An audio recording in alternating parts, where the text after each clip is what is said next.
Olá, somos acadêmicos do 5º período de Medicina Veterinária da Faculdade FACIMED de Cacoal. Vamos apresentar um trabalho da disciplina Doenças Infecciosas e Parasitárias do mestrando professor Henry e dos discentes Brenda Lopes, Carlo Hanna, Acácio Della Piccola e Renato Aguirre.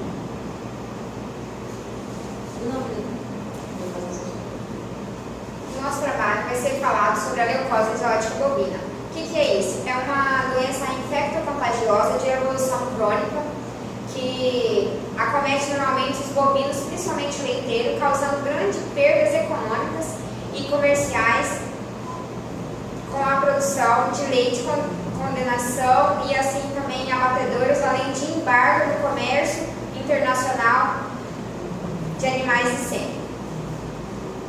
O agente etiológico da leucose exótica bovina é denominado vírus da leucose bovina, da família Retrovirídeo, subfamília Oncoviríneo e do gênero Delta-Retrovírus. O vírus é da mesma família da AIDS humana e da anemia infecciosa equina, sendo assim pelopau. Aqui temos uma foto mostrando uma imagem microscópica eletrônica do vírus da leucose bovina. A infecção pelo vírus leucose bovina pode causar uma diminuição na expectativa de vida, queda de produção e aumento assim da suscetibilidade de outros agentes infecciosos. A epidemiologia. O vírus da leucose bovina está distribuído mundialmente e faz parte da lista de doenças da Organização Mundial de Sanidade Animal, a OIE, sendo muito importante no comércio de animais entre os países. A infecção pelo vírus da leucose bovina é mais comum em bovinos, como já faz, ou leiteiros, do que em animais de corte, sendo que a sua prevalência em animais de leite pode ser até 4 vezes maior. A grande movimentação de animais observada nas migrações pós-guerras, principalmente após a Segunda Guerra Mundial, permitiu que essa doença se disseminasse por toda a Europa, fazendo que para em seguida espalhar-se a todos os continentes do nosso planeta. No Brasil, a infecção está amplamente difundida com níveis variáveis de prevalência entre os rebanhos. Estudos sorológicos já foram realizados em praticamente todas as regiões do país, indicando assim a sua ampla distribuição de infecção com índices de importância assim sempre geralmente maiores em gado leiteiro, como eu já disse. Em Rondônia, no caso, nos estados do Rondônia e Acre, o Abreu e os seus companheiros verificaram que a infecção pelo vírus da leucose bovina é amplamente disseminada. De 2.120 solos, dividido assim entre 1.060 para cada estado, 23% em Rondônia e 9,7% no Acre, respectivamente, apresentaram reação positiva. As maiores taxas de reagentes foram encontradas em bovinos com finalidade de exploração leiteira. Em condições naturais, o vírus pode infectar bovinos, zebuínos, búfalos e capivaras. As infecções experimentais já demonstraram suscetibilidade de ovinos, caprinos, coelhos, sendo que esses últimos podem desenvolver tumores ou imunodeficiência após um tempo variável de incubação. Patogenia. Embora possa infectar outras células, o vírus da leucose bovina infecta principalmente linfócitos B, que expressam imunoglobulinas M em sua superfície, causando uma infecção persistente. A exemplo das infecções por outros retrovírus. Uma vez infectados, os animais formam-se portadores do agente pelo resto da vida. Na maioria das vezes, a infecção pelo vírus da leucose bovina é assintomática e o reconhecimento dos animais positivos somente é possível pela realização de testes sorológicos.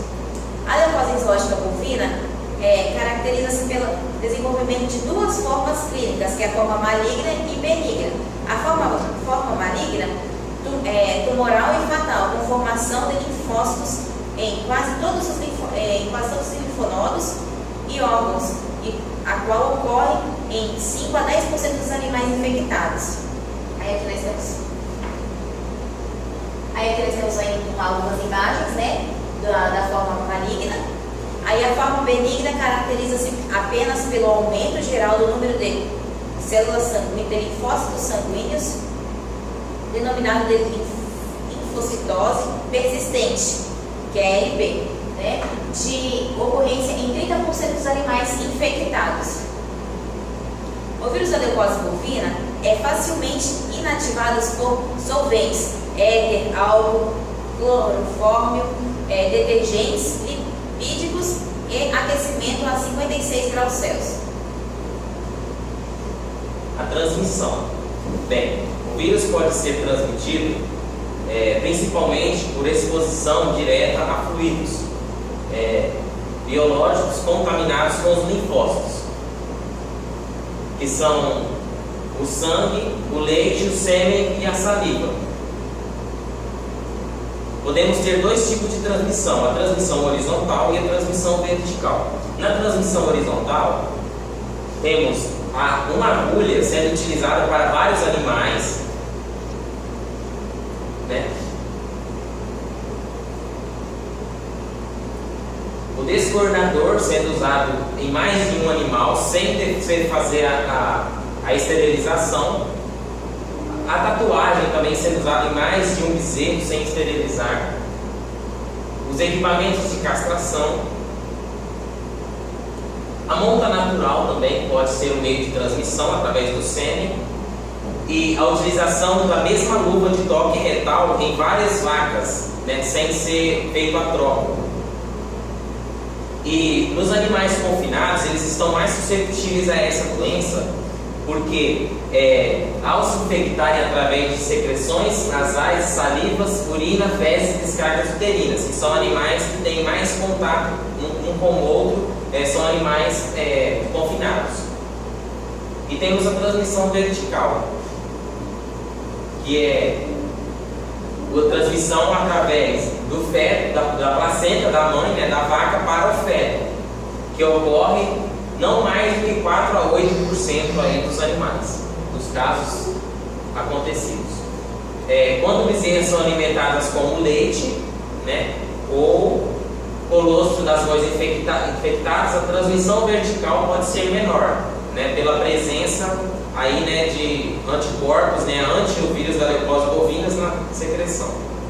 A possibilidade de transmissão para o neonato através do colostro ou leite de vacas, né, infectadas, preconiza-se o aquecimento nessa secreção láctea a 56 graus por 30 minutos, ou a utilização do banco de colostro proveniente de animais negativos, né, para a leucose bovina, e conservados a 20 graus negativos em um freezer. A pasteurização ela destrói facilmente o vírus e não é considerado uma zoonose esse vírus, podendo o leite da vaca, né, e a carne, bem como os seus derivados, né, como o queijo e etc., serem consumidos sem preocupações. Porém, sabemos que o leite, que é o colostro, ele tem muitas proteínas, e essas proteínas, ao ser aquecidas a 56 graus, elas podem ser desnaturalizadas. Então não é muito indicado. O mais indicado seria então o uso de leite proveniente aí do colostro, do banco de colostros de vacas negativas. Bom, temos os sinais clínicos. Quais são esses sinais clínicos? Alguns sinais clínicos podem ser a perda de peso, anorexia, febre, aumento dos linfonodos superficiais, que é o mais comum, e aumento dos linfonodos internos também, exoftalmia, dispneia, constipação, podemos aí também morte fetal em alguns casos e entre outros. Manifestações clínicas. Dentre os sinais que mais chamam a atenção e levam o veterinário a suspeitar da leucose bovina estão o aumento dos linfonodos superficiais, distúrbios digestivos persistentes como anorexia e perda de peso, exoftalmia, presença de massas tumorais no intestino e paralisia nos membros posteriores. Aqui se dá para ver uma imagem do aumento dos linfonodos, subescapular, pré-escapular, mandibular e inguinal. Aqui, nessa foto, temos a fraqueza, aumento do linfonodo pré-escapular e fraqueza muscular, né? Sabendo que a magreza que asfixia. Paresia dos membros. Pode passar. Aí aqui tem a exoftalmia, que é a infiltração de células tumorais atrás do tecido retrobulbaris, né? O diagnóstico definitivo de linfossarcoma no animal vivo pode ser obtido por exames histopatológicos de linfonodos superficiais obtido por biópsia. No animal morto, os achados patológicos macro e microscópicos podem confirmar o diagnóstico. Testes sorológicos são utilizados para detectar condição de portador por meio de imunodifusão em H-gel, sendo este o teste mais utilizado nos governos para fins de importação. Um diagnóstico diferencial é a leucose bovina esporádica, insuficiência cardíaca congestiva e linfadenite. Achados patológicos. A necrópsia revela formações tumorais em tecidos linfóides de tipo linfossarcoma. Os linfonodos atingidos podem estar bem aumentados e constituídos por tecido normal e neoplásico. Esse tecido neoplásico é firme e branco, muitas vezes circundado com um tecido foco necrótico, translúcido e amarelado. Aqui a gente consegue ver linfonodos intestinais. Aqui o pré-escapular aumentado. Profilaxia, aqui é o intestino, dá para ver os cortes dos linfonodos intestinais aumentados. Renal, aqui tem o mandibular e submandibular pré-escapular e aqui tem os linfonodos mediastinais. Profilaxia e controle. Não existe uma vacina nem um tratamento efetivo para a proteção dos animais. Considerando-se as formas de transmissão da leucose bovina exótica, é possível erradicar as infecções de rebanho em população maiores pela adoção de práticas e manejos associadas com medidas sanitárias profiláticas. Medidas sanitárias profiláticas, realização de testes sorológicos e a identificação dos animais soropositivos, descartar ou isolar do rebanho animais positivos.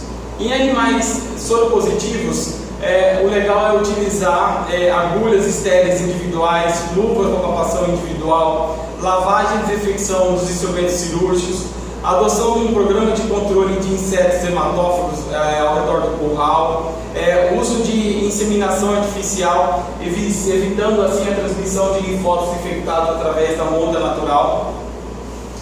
E assim a gente termina o trabalho com a bibliografia, o trabalho apresentado pela nossa equipe. A gente agradece o tempinho e ao professor Henry, muito obrigado pela aula, pelo semestre.